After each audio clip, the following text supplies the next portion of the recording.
target is the rare individual who lives to 100 or beyond, so centenarians are likely to achieve minor celebrity in his or her neighbourhood. Who does not want to be one of them? And yet, the reason that some people live so long while others die decades sooner is not easily known. Clearly, advances in healthcare and nutrition science are helping grow life expectancy. The Centers for Disease Control and Prevention states that, on average, an American born in 1900, regardless of sex or race, could expect to live 47 years. In 2015, the average American newborn could expect to live to 79.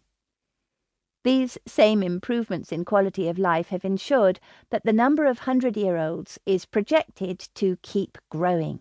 In fact, statistics show the number of people living to 100 will increase 8-fold by mid-century, according to the Pew Research Center.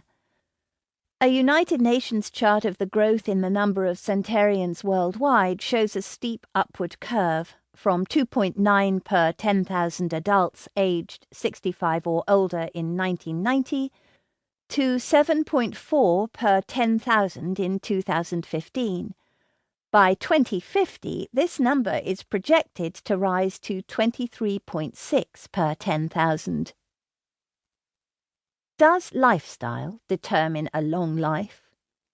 Since 1958, the Baltimore Longitudinal Study on Aging has been looking at how people live, what diseases they get, and what changes happen in their lives as they age to answer the question. How are lifespans determined? The findings of this ongoing study currently show that no single chronological timetable of human aging exists. We all age differently.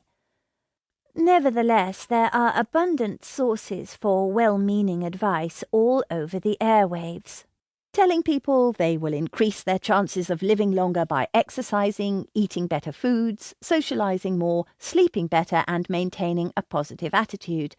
While it's undoubtedly true that these prescriptions are good advice for people of all ages, there is no guarantee that practicing them will increase anyone's lifespan. Or do genes determine a long life? A study by Scientific American indicated that genetic heritage has a lot to do with a person's lifespan.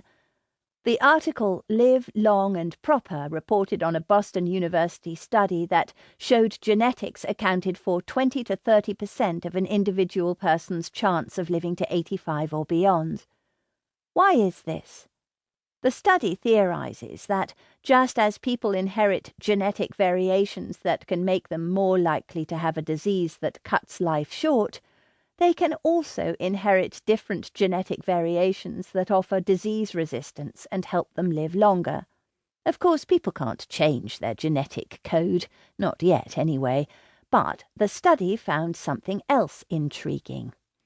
About 15% of their control group had the genetic signature associated with longevity, or far more than the number that would be expected to live to 100. This indicated that there are more people whose genes could help them live to a ripe old age than mortality statistics indicate. In that light, taking measures to improve the odds of living longer start to make more sense.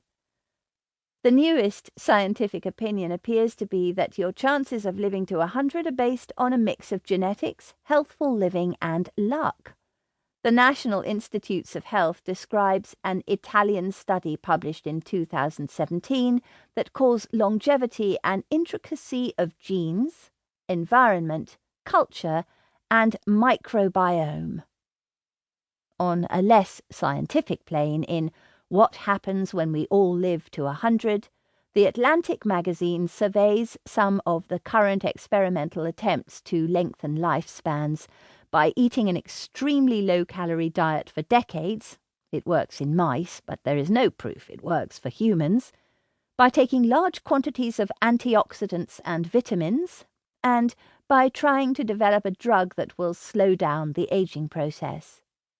For the moment, as the author of How to Live to 100 concluded, our best chance of living a long, fruitful life is probably to eat in moderation, stay physically, socially, and mentally